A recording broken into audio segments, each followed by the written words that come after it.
The enemy is not your spouse. And this idea that, we quickly blame our spouse for anything we're feeling poorly about. Yeah. That's kind of the enemy's game. And the quicker we go, look, it's not you, it's me, instead of in the dating world where we would break up and go, hey, sorry, it's not you, it's me. In marriage, we now go, it's not me, it's you. We blame the spouse for everything that's going wrong. And I think Rebekah and I are saying, look, take responsibility for your part because you've contributed probably to the conflict here. And the quicker you own, even if you think you're 10% of the problem, own the 10%. And you'll start to see that repair happens quickly. And then you're back off and running and you're doing podcasts together and you're talking about marriage, and even after a fight an hour ago.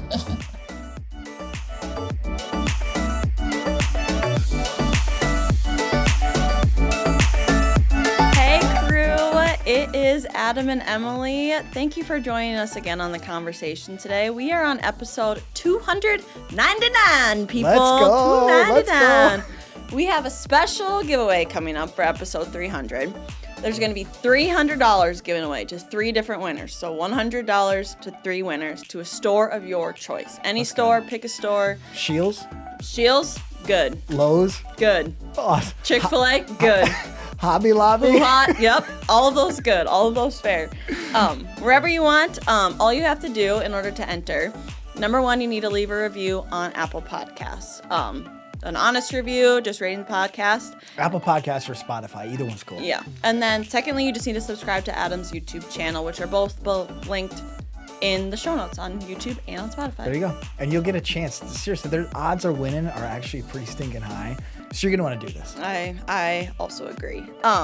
The episode is not possible without some awesome partners. Adam's going to tell us a little bit about the partners for today. Yeah, every week I share these partners. I just am so proud because the companies and organizations are amazing. The first one is Tommy John Clothing.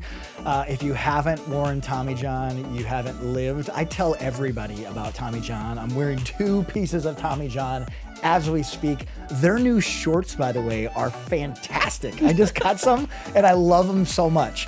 Tommy John seriously has thousands and thousands of 5-star reviews, over 20 million pairs of Tommy John sold. Whether it's undershirts, underwear, modern polos, you got to check out Tommy John. To find out more and more than that, to go shopping, visit TommyJohn.com.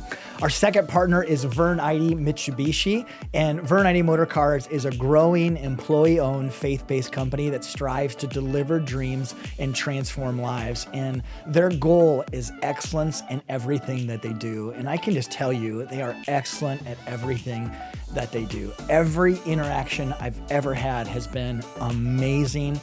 Just even the impact that they have in our community and how they give back is second to none in this area. I was just on there a lot the other day looking at a vehicle, drooling, looking at a vehicle. I need to try to stay away from there because it's awesome. But no matter where you live, they'll ship a vehicle to you. And no matter what kind of vehicle you're looking for, they're most likely going to have it. So go visit verneid.com. Thank you. Today's conversation was a little bit different. It was with Gabe and Rebekah Lyons. Yeah. A little bit different, though, because we had an audience in here during the podcast interview. Gabe and Rebekah are incredible. So they've both been to Embrace individually, and I've known them now. Like spoken at Embrace? Yeah, okay. Yeah. Rebekah spoke at our very first ladies' night, and Gabe came for a book tour. And so I was just like, gosh, I don't want it just to be my wife and I. And so we invited 4 other couples in, which was super cool. We're going to try to do more of that.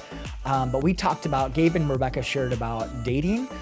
They shared about marriage. They shared about how to fight in marriage and what to fight about in marriage. They were both super candid.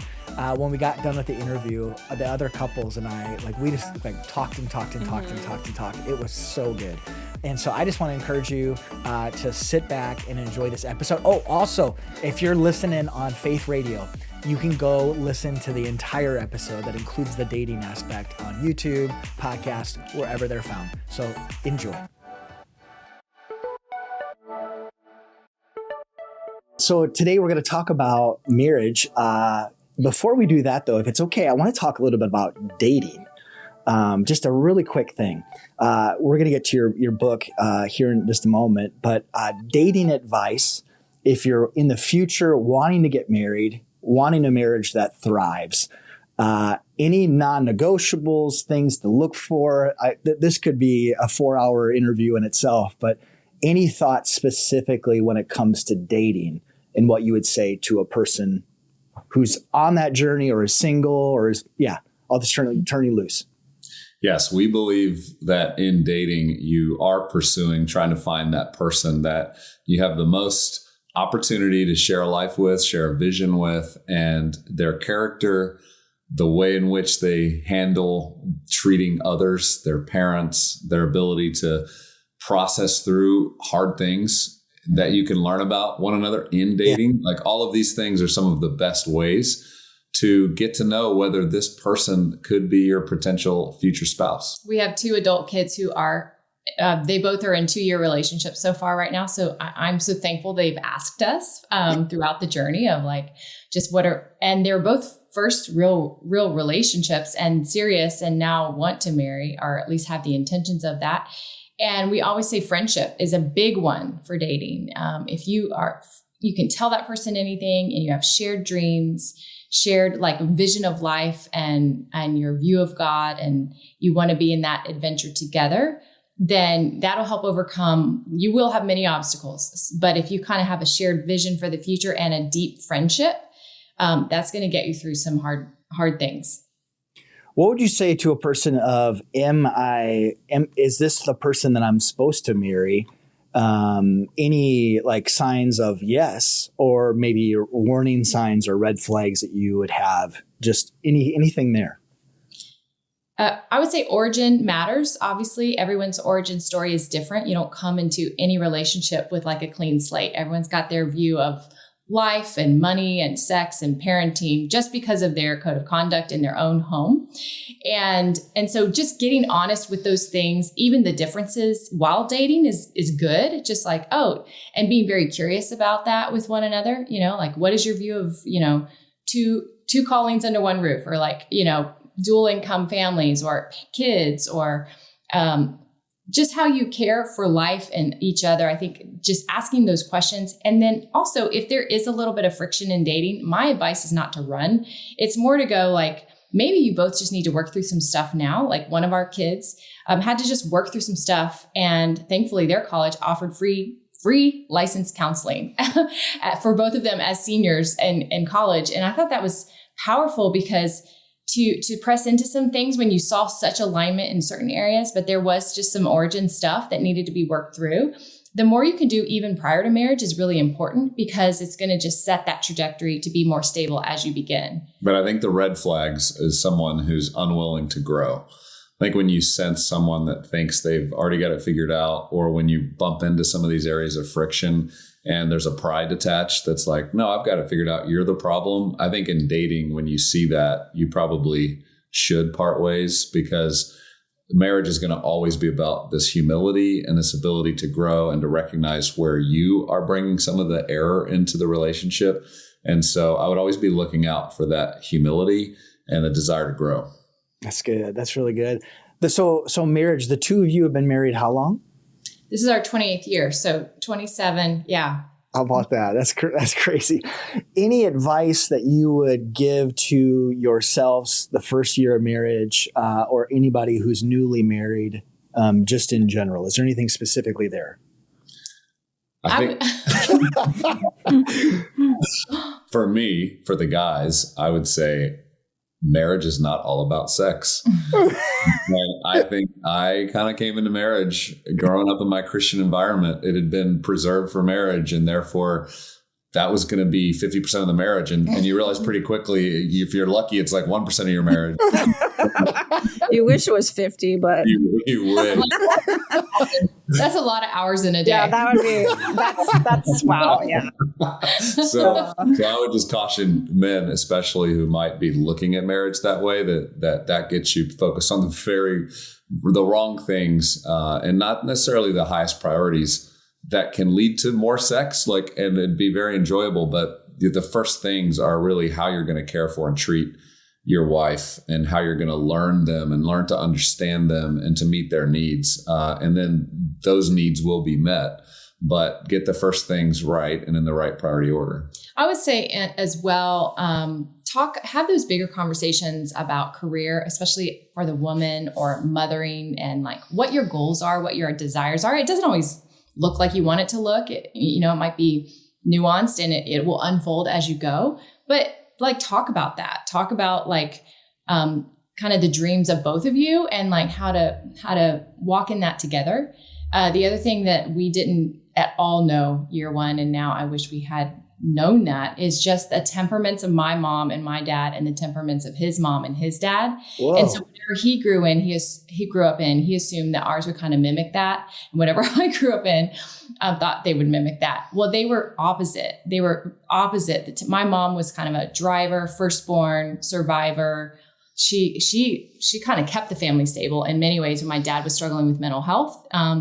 Meanwhile, his dad was kind of a provider. Mom didn't question anything, wasn't curious about that. She just trusted. And so I was like, well, we got two leaders who just came together. Not going to have the same code of conduct that what we witnessed in our parents. And so that created a lot of friction early on. And it, to him, felt like disrespect when I was just like, no, I'm actually used to kind of doing a lot of this stuff on my own. It's not that I'm trying to take over. I'm more curious. I have a lot of questions about things, but it could feel undermining. And so getting to the root of that early, I think, was helpful. It's like, oh, part of it's just not right or wrong. It's just different. We grew up in different ways. Yeah. And let's unpack how that now we need to leave that. And then what is this going to look like as one for us? That's really good. Was there something that helped that process for you guys, like becoming more aware of that, or is it just conversations? We did not get it. Like, honestly, I think I had what Gabe calls the lost decade when our kids were born, not because I didn't love mothering, but I didn't have a model for a full-time home mom. My mom worked my whole life as a teacher. She was home when I was home in summers and holidays. But in general, I was just I was used to working. But because our firstborn had Down syndrome and within 8 months was up to 8 hours a week of therapy, the Lord made it clear that it was time to come home. And so for Gabe, he's just often, doing the calling and the purpose. And I'm a little bit like lost, and then over dependent on him to kind of make sure that we were connected, and needed probably better language for that early on. And I just didn't have it. Yeah. Oh. Anything there, Gabe, that you want to add to any of that or no? Yeah, I think, for the early part of our marriage, there were moments where I didn't know that turning towards Rebekah, meant so much. There were moments where in a fight or in a moment where there was conflict, walking away to just process it myself or move on and sort of shove it down became kind of part of a habit and a practice for me, that it took a few years, many years, to start to figure out that pattern wasn't healthy and it wasn't contributing to healing. And so part of what we've learned is how to turn towards one another when we experience conflict, and do that as quick as possible so that we can process through the hurt, the pain, own our part in it, and make sure that we're, repentant of it. Because so many times what gets in the way of the connection of relationship can be sort of the enemy wanting there to be disruption and disunity. And I think the sooner we can recognize that that's part of the pattern that we want to get healing from, but then there's also some things we're bringing to the table that are just part of our own temperaments or personality or unwillingness to grow and learn. We can reconcile those things quicker. And that's been the hallmark, I would say, of our last decade, is just quick healing. And by talking more, we find couples heal. But when they stop talking, this is when the disunity and the division will continue. Yeah, the repair is far more important than the conflict itself. And so the quicker we can get to repair and not reading into it for a day, then we're right back where we were. And he didn't have a foothold. It didn't grow. It didn't become a bigger thing. We didn't ruminate on it. And so that has been the biggest shift. That's so good. Okay, so your newest book, The Fight for Us, honest question, do you guys still fight?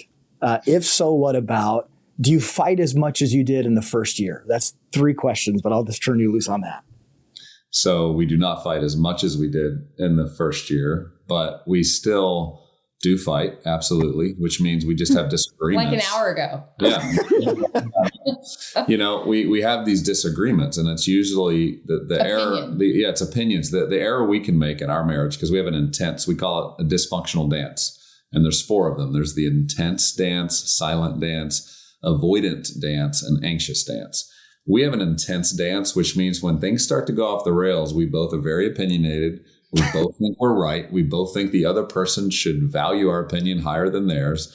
And that leads to these moments where conflict can really come up fast. And so an hour ago, we were having a conversation. We had this little tornado thing come through the other day. There's trees down in our yard. I was out yesterday afternoon cutting firewood and moving brush. And so this morning, I cannot wait to show Rebekah just how much I'd accomplished. I'm showing her what I've accomplished, thinking she's just going to be like, you are just the strongest, most amazing. She's already analyzing, well, why did you put it there? And why didn't you put the brush? And why aren't our trees already getting cleaned up? Because our neighbors got cleaned up last night. And, I immediately moved to defensiveness, and I start to shut down, and I'm like, why can't you just affirm me? That's all I need, and then but here's the difference about year 28 of marriage versus 1. Within 10 seconds of me revealing and sharing, hey, this is how that makes me feel, she says, I'm sorry. And in that moment, resolve starts to happen. We start to reconcile quickly. Whereas year 1, that might have been a week of hurt, pain, me never revealing that I'm hurt, but just sort of giving her the silent treatment and creating disconnect. And saying out loud, this is why I never talk to you. Yeah. This is why. So many things off of that. That takes maturity, both individually, but also as a couple. How do you get to that? Well, I'm so glad that he expressed what he was feeling, because often he would shut down and I would feel a little guilt, like maybe I was not being sensitive, but I'd have to kind of read into it in the same way he has to do that with me. If I'm unwilling to go there vulnerably and going like, when you said this, or this, I feel like true vulnerability isn't like you always and you never, but more going, whether or not this is what you intend, I'm going to disarm it with that. The way you're approaching this makes me feel small or dismissed or unappreciated or, and so he said that in so many words. And the minute he said it, I was like, he's absolutely right. And I knew it. And then I felt shame, and shame makes you go, oh, I'm gonna have to really own this. But if I can just start with like, I'm sorry, that makes so much sense. You're right. Like, you have been working. I'm so, the editor in me is always like seeing what still needs a little shift. That's not fair. That's not fair. And so I had to own it quickly, but it also, he needs a little time for him to like stop feeling hurt just because I said, I'm sorry, like as if it didn't hurt. And so it's part of like reading each other better and going like, wait. Because either of us are tempted to walk away because we're like, I need to go preserve my feelings on my own. And that is the worst for the repair. Now, some people need a little time, and that's okay.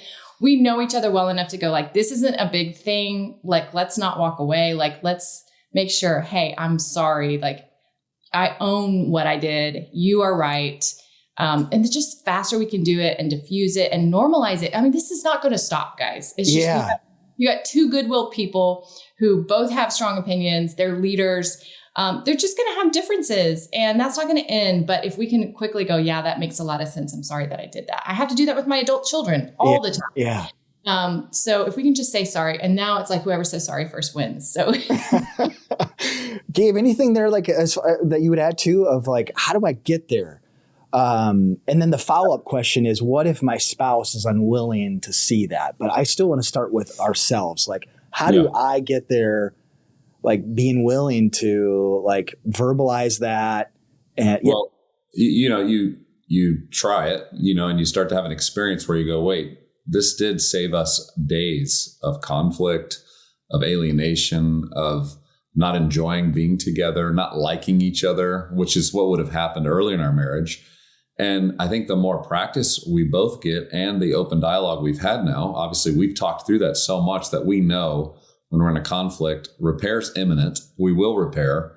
How long is this going to take each of us to be stubborn? And I think the other principle we had to learn is that we both played a role in that conflict. So it wasn't just Rebekah reacting to me. I was still hurt after she said she was sorry. I did want to walk away. And so now I'm apologizing because I really, after she apologized, didn't handle that the best, right? Because I'm like, no, I need you to feel a little more sadness about how you treated me.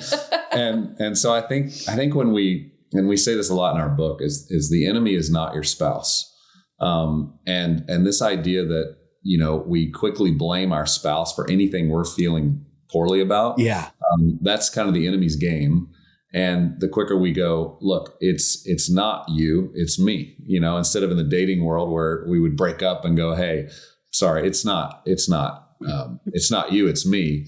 In marriage, we now go, it's not me, it's you. We blame the spouse for everything that's going wrong. And I think Rebekah and I are saying, look, take responsibility for your part because you've contributed probably to the conflict here. And the quicker you own, even if you think you're 10% of the problem, own the 10%. And you'll start to see that repair happens quickly. And then you're back off and running and you're doing podcasts together and you're talking about marriage, even after a fight an hour ago. Anything that you would say for the person who really feels like their spouse is unwilling to see their part? Yeah, I think so. Those 4 dances: silent, intense, avoidant, and anxious. The silent one is the most dangerous. Usually the silent one has shut down out of hurt and resentment. It's triggered by hurt, but it's resentment that has built up over time. And so you can't get anything right? Like they're always kind of cherry picking like all the things that are going to get wrong. And then you stop trying and there's a stonewalling that can happen. Yep. And so there's just layers of hurt that will require therapy. It will require a third party. But it gets back to going like, what is the alternative, right? Like we stew in our resentment because the enemy at that point can have a foothold that will become a stronghold in the marriage because then they can't look at each other without some level of contempt. Like I'm better than you because of the way that you treat me. I would never do that. So then all of a sudden there's this superiority that steps in. And it's really dangerous for marriages. It could be the wife or the husband. Like I would never do that, but look at you. And then all of a sudden the other person can't do anything right. Yes. There's like a disdain. And so they're not going to try. They're not going to try to repair. They've kind of shut off. But that is kind of the on-ramp to leaving one another, right? And so if you can get before that, or at least go, hey, if the alternative is we live silent lives side by side, our kids feel that. Our future is not going to have anything once our kids leave, even if we stay in covenant out of duty. Yep. I'm like, if we're going to be together, I want to enjoy this. I want to make sure that like we love our 50s together, our 60s together, as grandparents together. Like, let's make sure that this is a life-giving relationship, not of like, we're surviving it. And so part of that, again, goes back to a real honest conversation with one another. Like, do you want this? And if you want this, how badly do you want it? And are we both willing to own it? Because I think if one person is willing to just start owning their stuff, even if the other person isn't ready, they're going to see a humility and a desire that's attractive.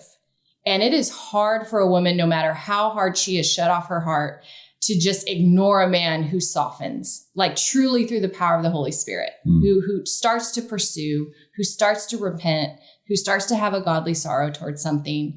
It is hard for a woman just to like, unless she's just so far gone, because there's something in her that can't not care. Like she wants to be pursued. She wants to be loved. She wants him to lay his life down for her.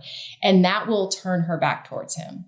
That's good. That's so, and I find that to be so true too. If one person is willing to go first, to have the courage and maybe even more than courage, the humility to go first, it's really amazing what can happen from that. The two of you mentioned the spiritual warfare component to it. Any way to kind of recognize and see that in your marriage? Like just to see that at work of like, no, there's more going on here. And we're fools. If we don't see that. What we have found is the key tool that the enemy uses is he makes accusations in your mind about your spouse, and then he gets you to agree with it. So this is one of the key ways that he creates division is you start to think, as Rebekah was mentioning, contemptuous thoughts. I'm better than them, or my friend's wife would never do that, or why doesn't my wife do this the way that I see other wives doing this for their husbands? And we start to compare. All of those things are starting to make accusations in your mind about your spouse and how much better they should be for you. And it's ultimately a pretty selfish thought because it's all oriented around what you need, why they're not measuring up, and it leads towards contempt. And the moment that you make agreement with it and go, yeah, you're right, like that's true. Now you've stepped into a battle where the enemy's helping you come against your spouse. And when you recognize that and you can refute it, and you can refute it quickly, and you can say, I'm not going to believe that. God, you say something different about my spouse. You say that she is loved by you and I need to love her. You tell me in 1 Peter 3:7 to cherish her in an understanding way, which means we're going to have differences of views, opinions, but my job's to be understanding of her and to try to come along and understand how she's experiencing something and to meet her needs in that.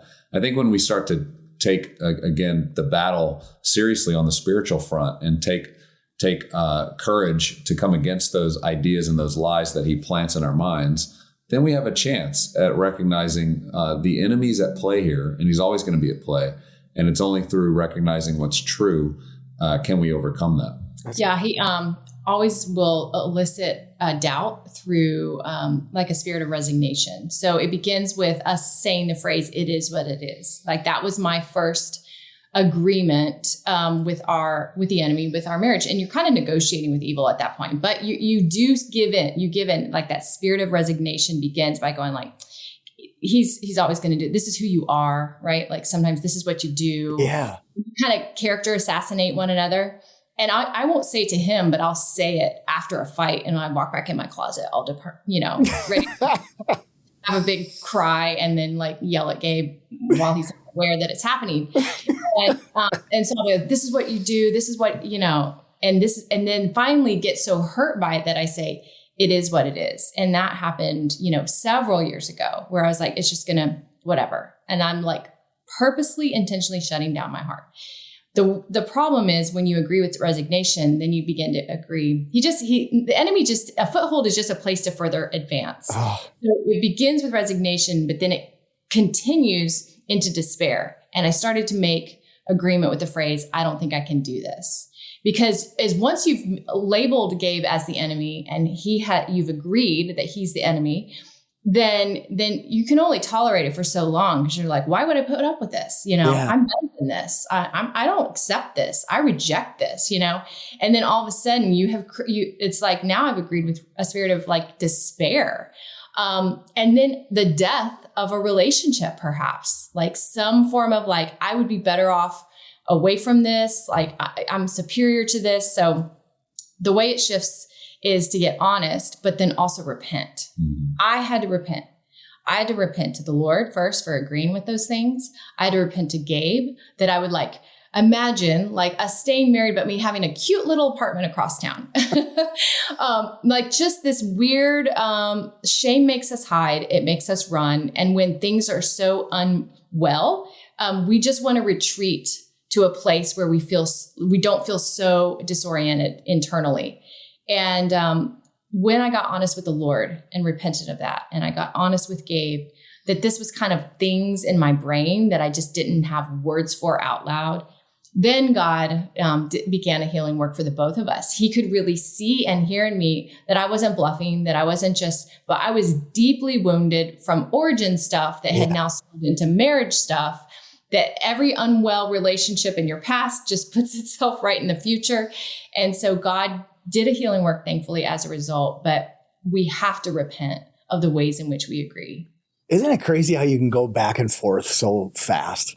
It's like, our marriage is awesome. I don't even want to be with her anymore. Like, it's like, just like the pride to insecurity, how quickly that fluctuates. With repenting to God, it's confessing to God. It's telling him in prayer. What does that actually look like with your spouse? Like repenting. Yeah. What does that actually look like for you guys?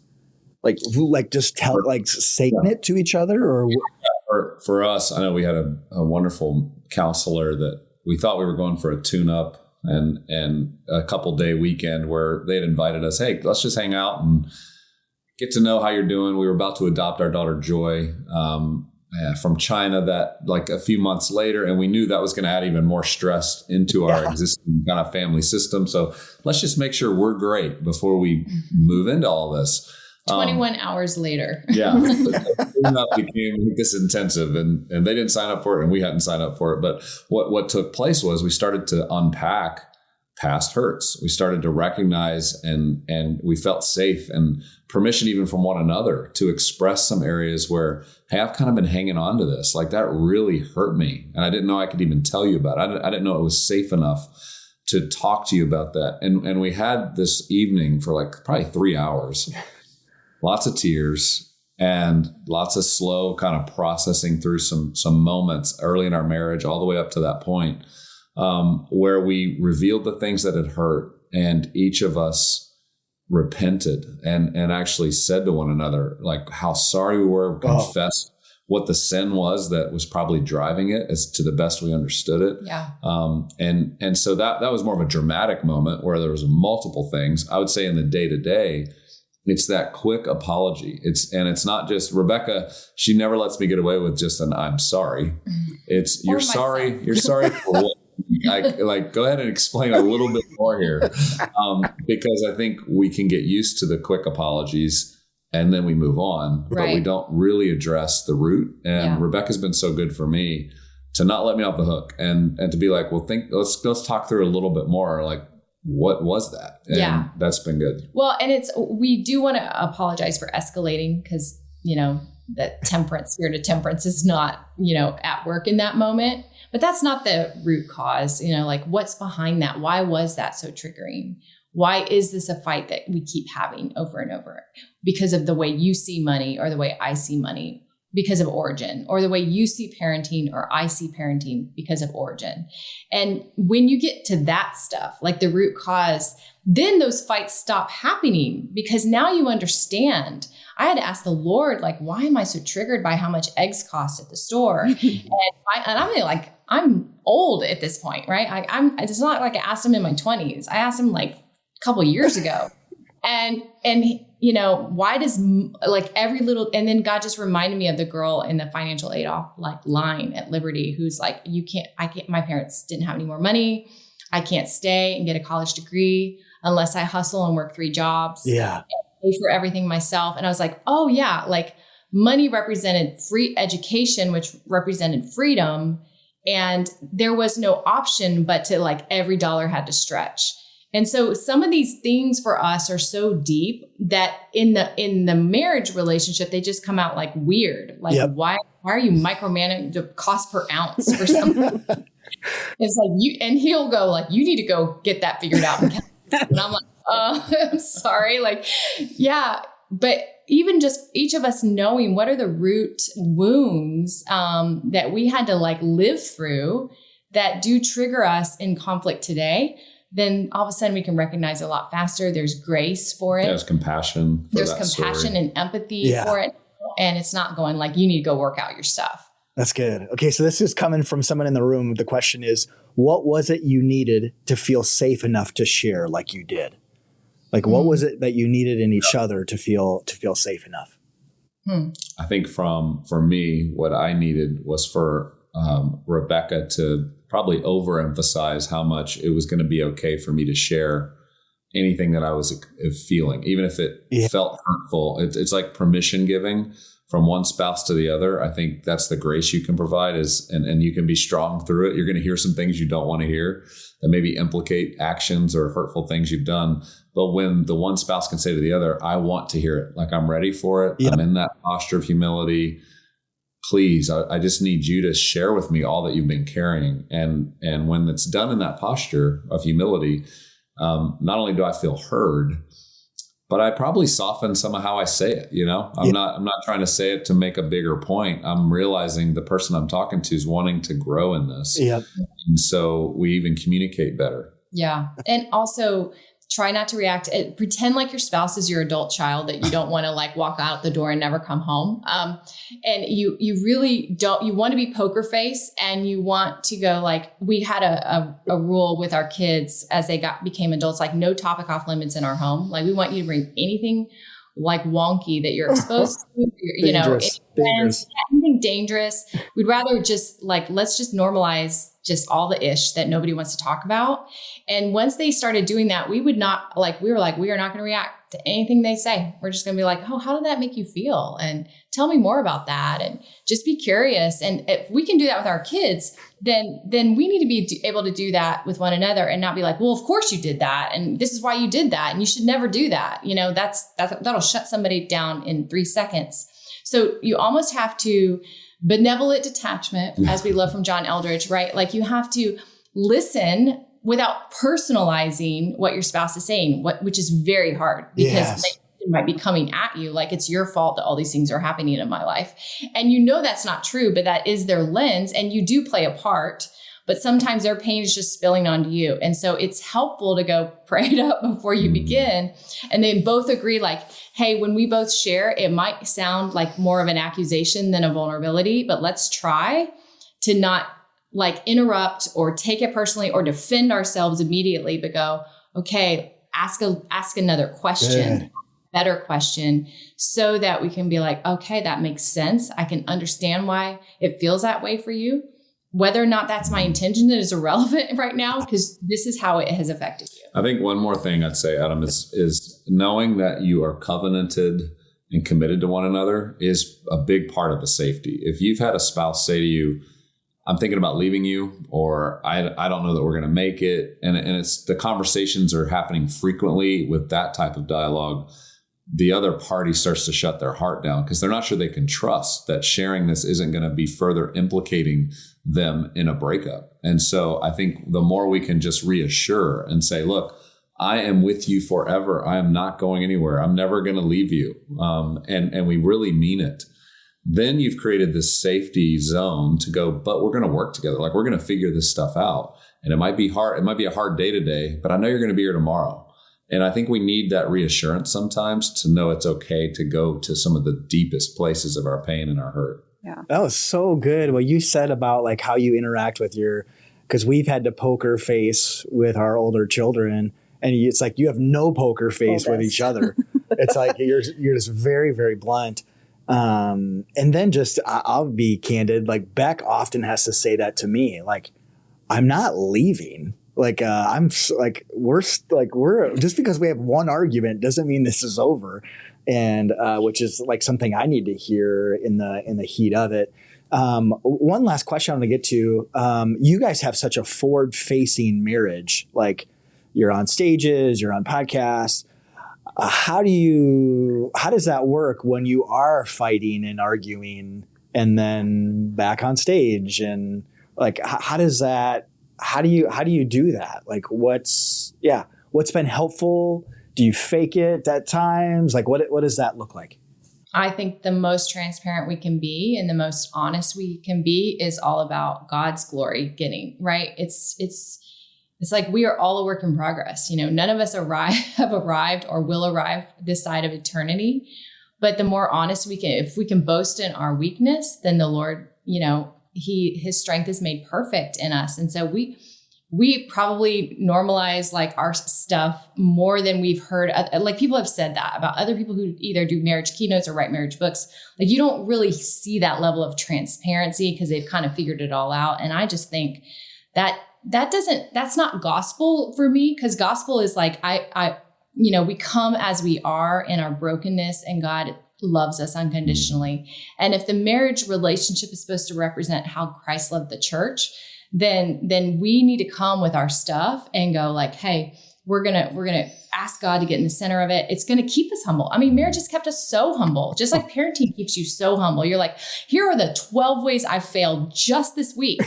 And yet God in his mercy has withheld judgment and has graced me with the courage and the gift to keep going and to press on.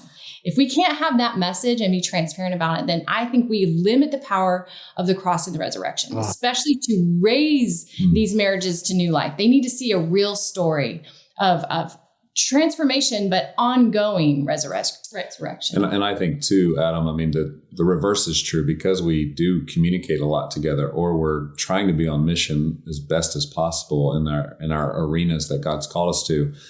that gives us a bit more accountability, I think, to one another to constantly be refreshing what's going on. Or if there feels like a distance or a disconnect, we don't want that to limit one another's impact, our ability to be focused on what we've been called to do. And so in some ways, it's probably been part of speeding up reconciliation versus letting things linger and hang. Because we can't hide. No.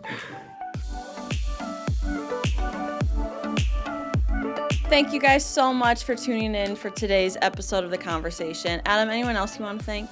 Yeah, seriously, thanks to our partners, Tommy John and Vern Eide. Go find out more about both of them. I just want to stress, though, if that episode connects with you, if it encouraged you, share it with your spouse, share it with your significant other, also share it with friends. I think there's something so encouraging to know that you're not the only marriage that fights and argues from time to time. And so I just want to encourage you to pass it on. But thanks again for tuning in. Thanks, guys.